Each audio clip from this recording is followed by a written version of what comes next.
Saya itu orang yang senang tertutup kecuali masalah ilmu. Saya mau mengajar terbuka seperti ini.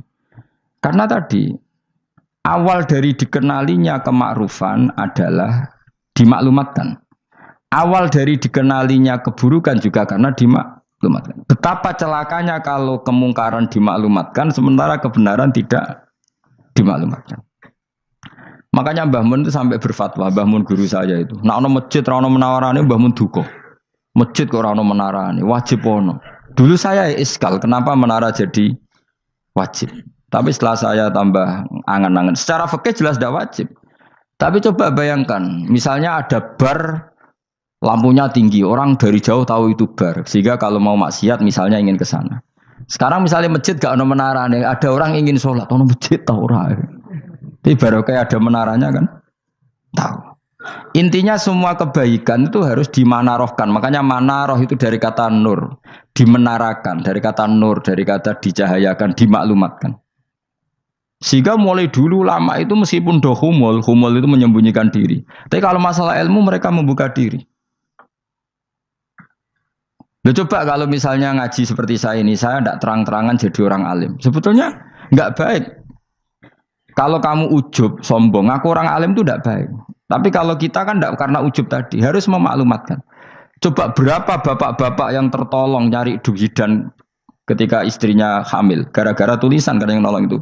Bidan. Ya kan? Dokter gigi. Atau kalau enggak dokter, ya ahli gigi.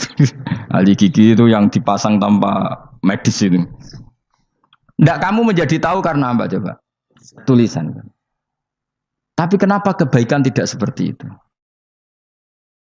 Terus ngendikane Rasulullah sallallahu alaihi wasallam ngendikane la yazalul mar'u fi fushatin min dini malam yusib daman haroman. Bapak malih nggih. La yazalul mar'u fi fushatin min dini malam yusib daman haroman. Seseorang itu boleh serilek-rileknya dalam beragama asal dia tidak punya masa lalu mengalirkan darah yang terhormat. Gamane cara Jawa ora tau mateni wong, ora tau mateni wong, ora tau mateni wong mukmin utawa ora oleh mateni wong sing muahad atau mustaman. Ya ada aturannya lah. Jadi kalau sampean urip ora tau mateni wong iku wis cara beragama iku rileks karena fifus satin minti. Nah tentu mateni itu ada banyak sebab, diantaranya fatwa yang ekstrim. Sehingga ulama dulu itu senang diguyon sampai keterusan saiki. Jadi kabeh wong alim khase sering guyon karena memang menghindari omongan penting. Kenapa? Karena sekali omongan penting ini kadang yu'addi ilal fatwa kita qotol. Takutnya fatwa itu ekstrim, kemudian saling apa? Saling bunuh. Sehingga masyhur itu ada pepatah bahwa statement ulama atau kolamul ulama, penanya ulama itu ahaddu minas sayf, lebih tajam ketimbang apa? Pedang, karena bisa menimbulkan macam-macam. Sehingga dulu banyak ulama kalau bab jinayat itu sudah tidak mau baca bab jinayat. Jinayat itu karena ya takutnya fatwanya itu ekstrim. Ada beda zaman Nabi itu kan enak ya. Sing Kanjeng Nabi mesti bener ya. Musuhnya Abu Jahal CS mesti salah ya. Tukaran saiki wis gak seru. Tukaran mbek kowe repot. Masih aku musuh sampean ini soalnya bener sampean. Wong ora tau urip ora tau seneng mbok musuhi ku piye ngono dadi. Kan gak penak. Jajal misalnya kiai tukaran mbek santri, wong mesti kan normalnya bela kiai ini, mergo luwih alim luwih bener. Tapi kan cara pandang lha iya sing bener kok mau ngalah kan. Iso wae sing disalahno pangeran iku sing saiki wong tuwa tukaran mbek anak, kira-kira wong nyalahno sapa? Nyalahno orang tuane apa anake? Cara kowe dadi hakim. Wong tua kok wani anak, kualat tuh mujur ya lucu. Ini kan anak kok wani wong. Tapi wong tua kok wani anak, wong tua model opo? Terus anak wani wong tua ya anak model opo? Ya model milenial model. Tapi potensinya itu sama-sama salah. Sehingga ulama itu mulai dulu itu menghindari ngendikan penting itu menghindari karena ya tadi takut fatwa itu. Saya ulang lagi ya, jadi seseorang itu selonggar-longgarnya dalam beragama asal tidak pernah membunuh darah yang seharusnya tidak terbunuh. Terus kalau masalah ibadah itu Allah ngambilnya sholat. Awwalu ma yuhasabu bil mar'u napa? as-sholat. Pertama yang dihisab itu sholat. Jika sholatnya lolos, maka hisab yang lainnya ringan. Jempol ngoten. Terus ada hisab-hisab yang di Kulo Waco, mungkin sampean iso ngantisipasi hisab. Nah, jadilah tazulu kodama Adam atau kodama ibni Adam yaumal qiyamah hatta yus'ala an arba'in. Pertama ditanyakan dari sifat mudanya, dihabiskan untuk apa, umurnya untuk apa, hartanya dari mana, setelah mendapat untuk apa. Terus wa'an ilmihi madza amila bihi, terakhir setelah mendapat ilmu itu apa yang dia perbuat. Mulane ada orang tok ilmu dadi ra ditakoki wae pangeran ora te apa takoki. Ilmu iso nglakoni, mboten gadah ilmu ya Gusti. Terus serepet sampeyan. Dunya mboten gadah dunya. Lha apa ning dunya nggih ngentosi mati sing mon-mon niku aman apa? Sebab itu orang fakir itu masuk surga lebih cepat timbang orang kaya kacek pinten 500 tahun ketakoki. Dia apa mboten gadah napa-napa. Iso ngaji mboten.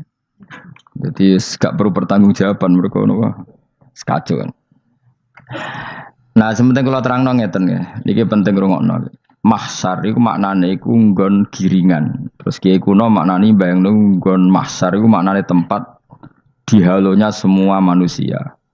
Terus mauqif itu tempat diberhentikan, apa tempat diberhentikan. Terus di situ Anda innahum mas'ulun, mereka semuanya ditanya, dihisab.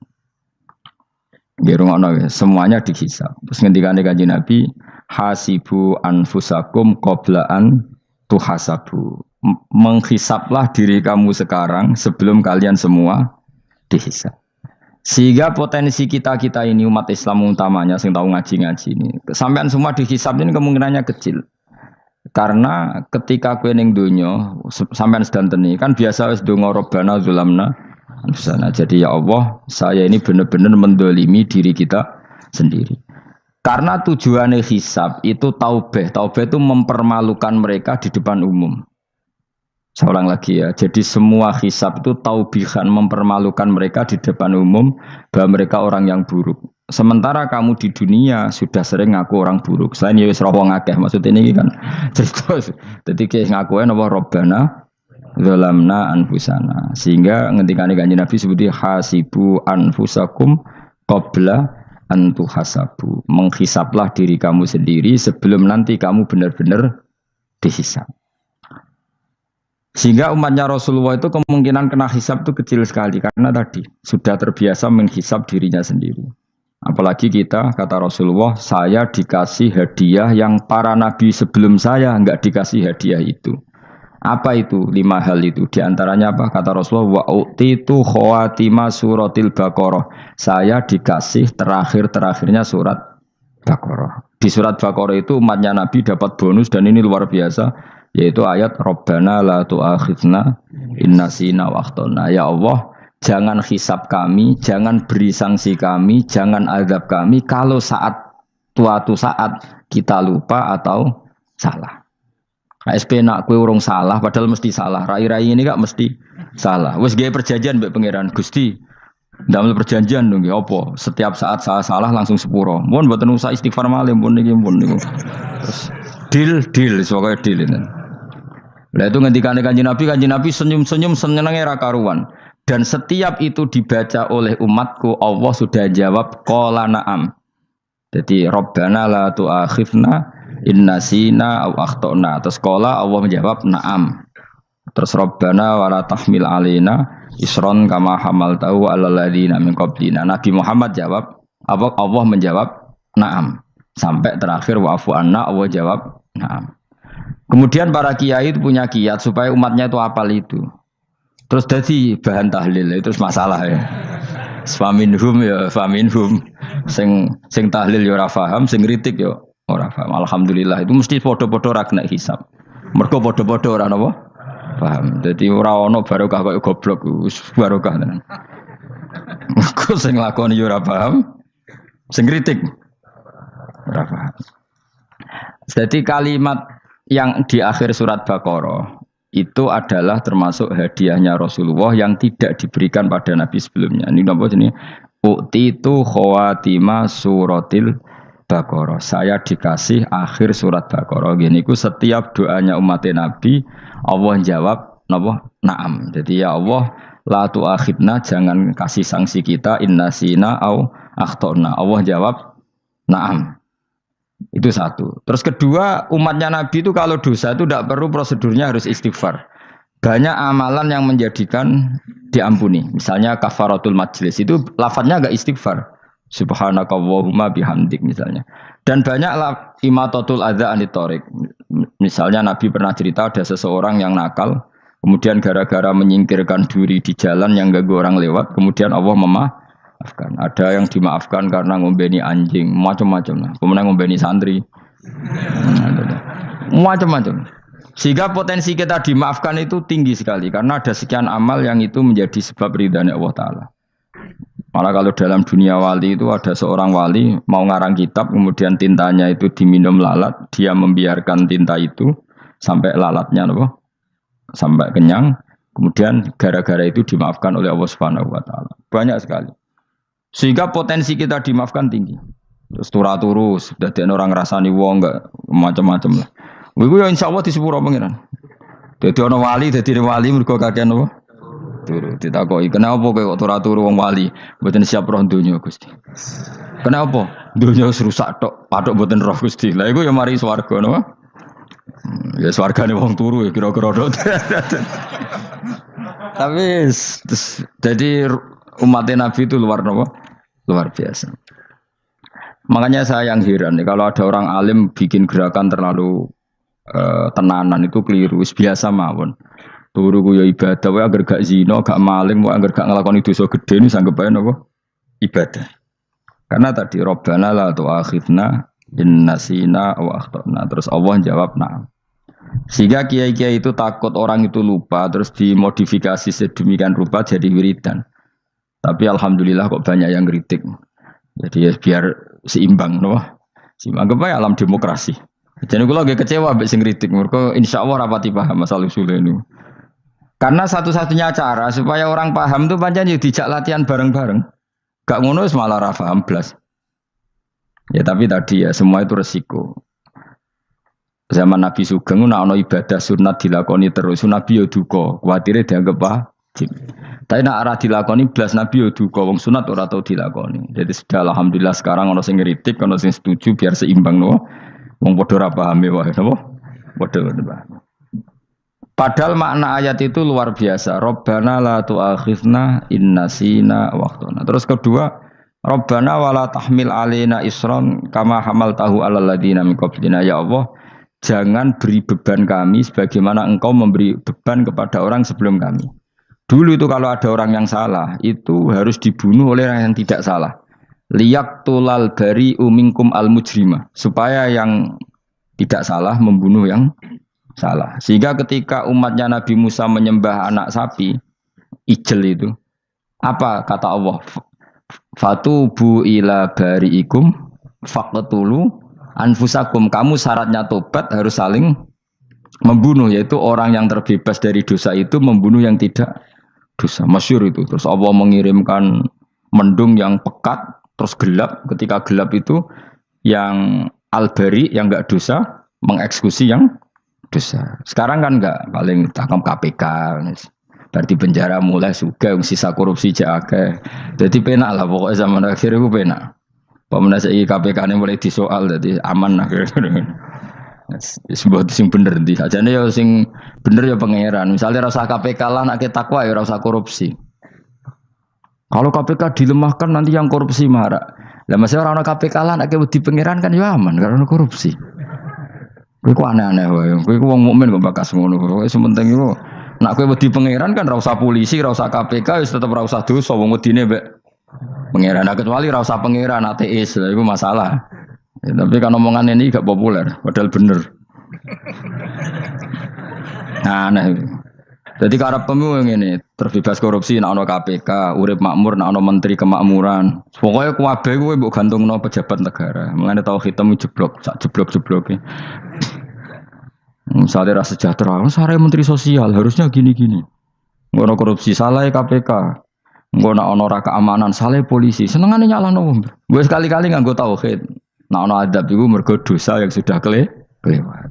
Ya tapi kan gak mungkin ngomong bernegara gitu. Tapi atas nama iman bahasa kita seperti itu. Kalau atas nama bernegara emang kita butuh polisi, butuh tentara, butuh KPK. Tapi atas nama iman ya tadi kalau kita diberi sanksi Allah itu rata-rata dari bima qaddamat ya daga itu pasti ada salah yang pernah Anda apa lakukan. Ya, tapi sudah lah ini zaman sudah seperti ini. Sanut ya, anut umumnya wong akeh. Kalau terang namanya masalah hisab ya. Hasibu anfusakum qabla antu hasabu. Kamu menghisaplah diri kamu sebelum kamu dihisab. Misalnya saya sebagai ulama, tentu hisab terberat saya itu kitmanul ilmi, menyembunyikan apa? Ilmu. Karena ilmu kalau disembunyikan tuh bahaya sekali. Bayangkan di alam fisik. Misalnya ada orang berkebutuhan pada kemaksiatan, terus di situ ditulis bar, karaoke misalnya. Orang bisa ke sana karena ada tulisannya, ada WA-nya, ada alamatnya. Kemudian ketika Anda bisa Fathul Qorib, tidak ada tulisannya.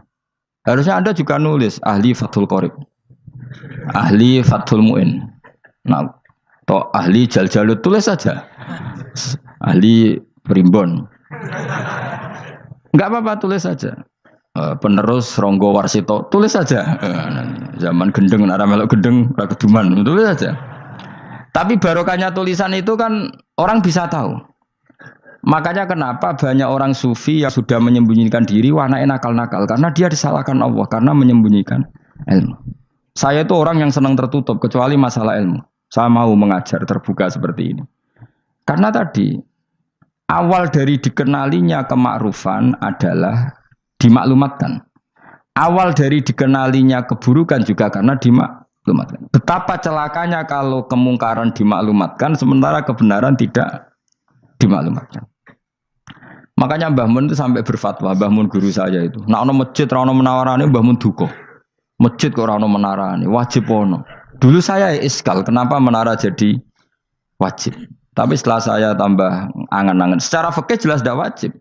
Tapi coba bayangkan, misalnya ada bar lampunya tinggi, orang dari jauh tahu itu bar. Sehingga kalau mau maksiat misalnya ingin ke sana. Sekarang misalnya masjid gak ada menara nih, ada orang ingin sholat, ono masjid tahu orang. Tapi baru kayak ada menaranya kan? Tahu. Intinya semua kebaikan itu harus dimanarohkan. Makanya manaroh itu dari kata nur, dimenarakan, dari kata nur, dari kata dicahayakan, dimaklumatkan. Sehingga mulai dulu lama itu meskipun humul itu menyembunyikan diri. Tapi kalau masalah ilmu mereka membuka diri. Loh, coba kalau misalnya ngaji seperti saya ini, saya tidak terang-terangan jadi orang alim. Sebetulnya nggak baik. Kalau kamu ujub, sombong, aku orang alim itu tidak baik. Tapi kalau kita kan tidak karena ujub tadi, harus memaklumatkan. Coba berapa bapak-bapak yang tertolong nyari bidan ketika istrinya hamil. Gara-gara tulisan, karena yang nolong itu bidan. Ya kan? Dokter gigi. Atau kalau nggak dokter, ya ahli gigi. Ahli gigi itu yang dipasang tanpa medis itu. Nggak kamu menjadi tahu karena apa coba? Tulisan. Tapi kenapa kebaikan tidak seperti itu? Harusnya sampean itu tulis saja. Misalnya sampean nggak alim saja, maklar orang alim. Siap menyalurkan ke tempat-tempat orang alim. Coba TKI tenaga kerja itu. Mereka tahu Korea, Hongkong karena tulisan penyalur tenaga kerja. Tulis saja rumah kamu penyalur ke orang alim. Nanti antar kembeduan. Kalau ada orang tanya, maksudnya gimana? Kalau butuh orang alim, tak antarkan. Oh ya sudah, itu kalau se-Indonesia, itu luar biasa. Jadi yang ngajinya dulu Fathul Qorib sampai bab sholat itu saja. Ahli Fathul Qorib sampai bab sholat. Tulis saja dalam kurung, pemahaman pas-pasan. Enggak apa-apa. Lo coba, dokter itu kan fair. Kalau ilmunya pas-pasan tulis dokter umum. Kalau dia merasa pinter, dokter spesialis. Dan itu menjadi orang tahu. Tulis saya kan ahli saraf. Nah, lo buatan guyon itu betul. Makanya saya ini termasuk orang yang menyembunyikan diri. Tapi kalau bab ilmu enggak. Sehingga nyun saya tidak sombong, banyak gus-gus alim yang ngaji saya jamul jame, ngaji mahali. Padahal itu kitab tersulit di pondok. Tapi gara-gara saya sering cerita, saya pernah ngaji jamul jame sama Mbah Mun. Saya pernah mentakriri kitab ini. Nya banyak yang ngaji saya. Kalau tanpa itu kan mereka tidak tahu. Ya sampean nggak apa-apa kalau menyaingi saya. Tulis saja di rumah kamu ahli jamul jame. Bareng diparani ahli apa ahli jilid. Maksudnya kalau kitab kamu rusak bawa sini. Ya enggak apa-apa. Nah, sehingga syarat utama jadi nabi itu sebetulnya memaklumatkan din kiri. Ya saya ulang lagi. Pertama nabi jadi nabi syaratnya apa? Memaklumatkan diri. Sehingga pertama beliau jadi nabi naik gunung Sofa, kemudian ya maksara Quraisyin halummu ilayya, wahai orang Quraisy ke sini. Terus Nabi mulai manggil satu-satu, ya Bani Abdi Amanaf ke sini, ya Bani Fihr ke sini terus. Saya ini adalah An-Nadhirul Mubin. Saya sekarang diangkat jadi nabi. Terus Abu Lahab marah-marah, tabban laka ya Muhammad alihada jama'tana. Muhammad kamu itu orang sial, kita enak-enakan tidur gara-gara kamu manggil kita datang, ternyata hanya untuk urusan seperti ini. Makanya terus ada tabbat yada abi labi watab. Tapi yang iman kemudian tanya, Muhammad kalau kamu setelah jadi nabi, misinya apa? Saya diutus Allah untuk kamu menyembah Allah, tidak boleh menyekutukan Allah. Dan Allah memerintahkan kamu afaf. Afaf itu meninggalkan zina, meninggalkan maling, gini-gini. Coba kalau Nabi tidak memaklumatkan diri, jadi Nabi seklunak-klunus. Ketemu wong monggo nggih. Ada temu dia nggih. Sengerti nak Nabi ku sapa? Sehingga orang-orang yang humul, yang menyembunyikan diri itu di bab ulama masalah besar itu. Karena ciri utama dosa adalah kitmanul ilm. Makanya Nabi sidik amanat tabligh fatona. Tabligh itu lawan katanya apa? Kitman. Makanya saya ngaji di mana-mana. Saya di Jakarta ngaji, di sini ngaji, di Pasuruan ngaji. Harus dimaklumatkan ilmu. Dan kalau ada orang tanya ya tak jawab. Saya itu kitab yang paling aneh di pesantren. Misalnya yang mulai aneh lah. Gak Jamul Jami'. Saya sampai sekarang masih ngajar Jamul Jami'. Kitab yang aneh. Macane lagi roh judulnya pusing. Jamul Jawami', kumpulane pira-pira kumpulan. Dadi ilmu apa ae ana ning kono. Sing gak ana ilmu dukun, mboten enten.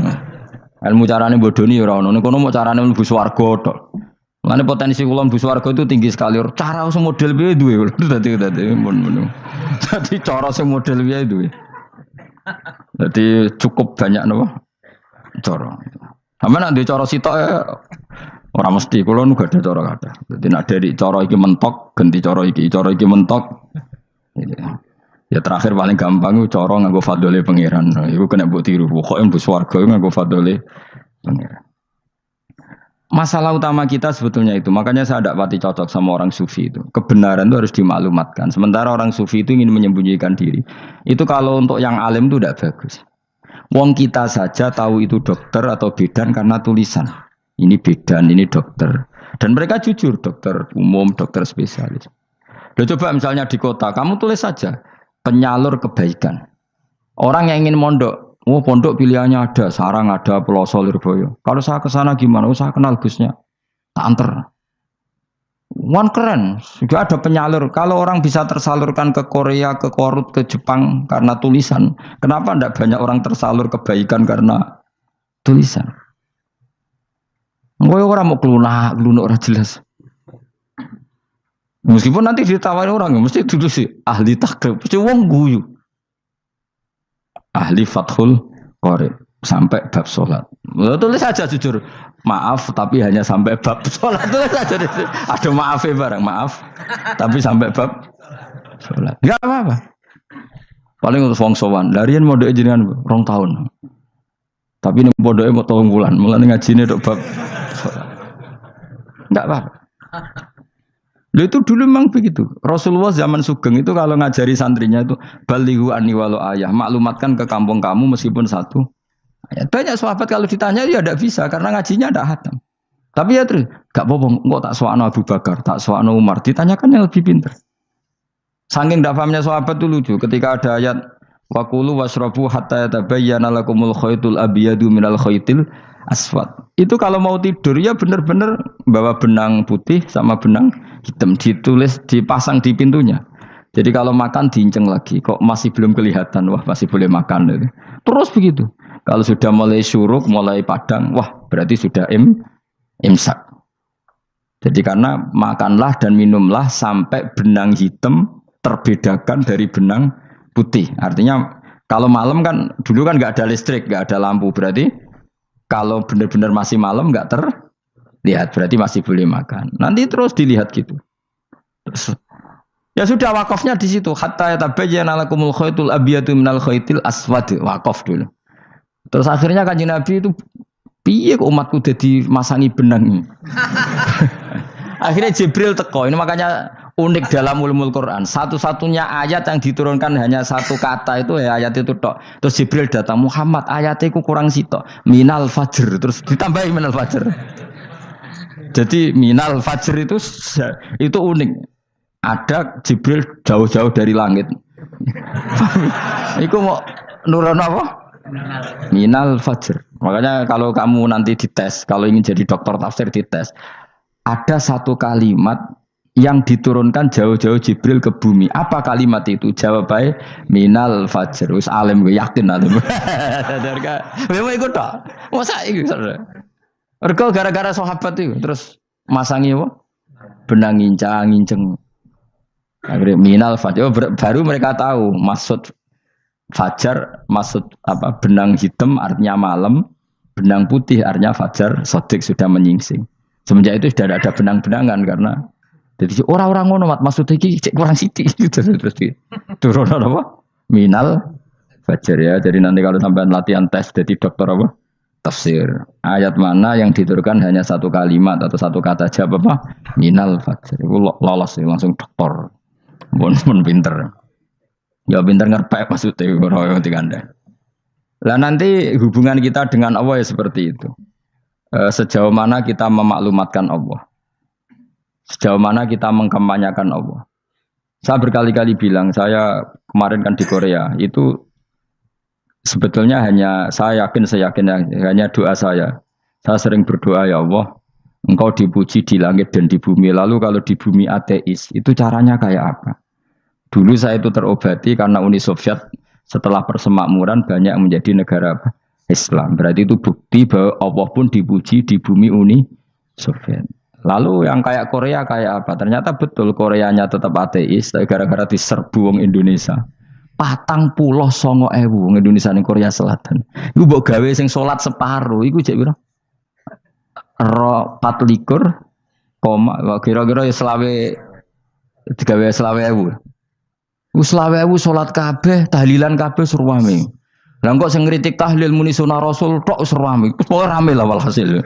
Kita tahlilan wah itu enggak ada hadisnya. Gak apa-apa sing penting muni hadis sing sitok tahlil muni hadis ya ibadah, tahlil ya ibadah. Mbok lah soal kok bener ding totalan guri sing penting rame. Maksudnya sementing rame ngomong visi Islam. Kita Islam tahlil sitok Islam sunnah Rasul enggak masalah. Wong ape yakin bener saiki ya ora ono klarifikasi, tapi sementing kan kabeh ngomong tentang Islam. Artinya gini, Allah punya cara untuk supaya bumi Korea itu ada yang bertasbih bersujud. Mil'us samawati wa mil'ul. Allah tidak kurang cara. Golek wong kedonyan ditawarik ke sana demi uang, bareng wis ning kono dielingno pangeran. Segawe masjid, kontrak masjid macam-macam lah, masjid kontrakan ning Korea. Nang kene ra ono masjid. Pusing. Saya pernah ngisi di satu masjid itu gambare pintu gerbangnya bukan salib kan. Ternyata tingkat 1 itu gereja, tingkat 2 bar, tingkat 3 masjid. Kadang ya kebalikan masjid, bar, gereja. Satu gedung. Jadi malaikat saya tidak tahu lewatnya gimana itu. Nggak tahu itu cara lewat gimana. Karena malaikat bagian rahmat itu nggak bisa dia lewat salib. Ya. Tapi dia harus menulis ganjaran yang sholat. Nggak tahu saya lewatnya dari mana karena itu. Ya tentu dia punya cara lah, tapi yang jelas ya agak bingung ini gimana. Itu pernah yang tingkat 2 itu bar pas aktif. Ada santri yang ya pekerja imannya pas-pasan. Kalau nanti gus badhe Jumatan, mlebu bar pas aktif wae wong ayu. Meh wera Jumatan. Mergo mau tingkat 2 bar, tingkat 3 masjid. Itu ono khutbah yang barnya tetap main, ada bar yang masjidnya tetap khutbah. Itu masuk bar. Sudah Jumatan apa ning kene wae.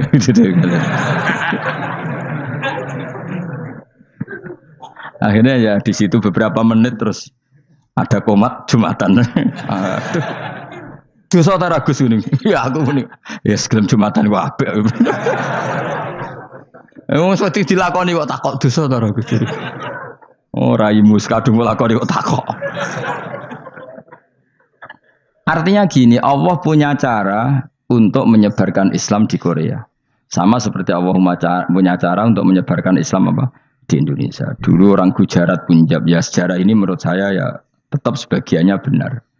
Meskipun tidak seluruhnya benarnya sejarah Islam masuk Indonesia rata-rata orang kan menulis pedagang Gujarat, India ke Indonesia dagang karena mereka mukmin akhirnya juga menyebarkan apa? Islam. Tapi itu jelas nyata. Meskipun tidak semuanya seperti itu karena ada yang dibawa Yusuf Baros itu yang muridnya Sayyidina Ali. Terus juga ada yang dibawa beberapa habaib dari Yaman langsung ke Indonesia kayak yang di daerah Tuban itu kan langsung habib-habib dari Samarkand langsung ke mana? Tuban. Makanya saya bilang sejarah itu semuanya benar karena memang variasi masuknya Islam di Indonesia itu banyak. Jadi itu enggak masalah. Sampai niru sing kedunyan mawon sing luwih gampang napa? Lho nggih to, kayak Jakarta itu kan kota kayak gitu, baru kayak wong kedonyan orang ke Jakarta semua. Gara-gara tahu mondok pedutan tadi ahli Fathul Qorib tadi yang sampai bab salat, terus bikin masjid. Iku coba takoki faraid terang ora iso. Pemene takoki muamalah terang ora iso, tapi nak trimo carane salat sing batal apa ngentut roh. Aduh. Ilmune kok roh nak nganti bab iku jek roh. Sing batal salat apa jek roh ngentut nyekel wong wedok jek roh. Tapi mbok aja takoki sing detail apa? Cara mengenari kiblat dengan hisab ya marosdil kiblat itu serang arah iso. Atau nganggo komputer itu loh. Nganggo jam, nganggo kompas. Padahal ono ilmune ya marosdil apa? Kiblat. Di bulan tertentu, hari tertentu itu nanti matahari tepat di atas Ka'bah. Serang arah iso, nak ngono niku serang arah iso.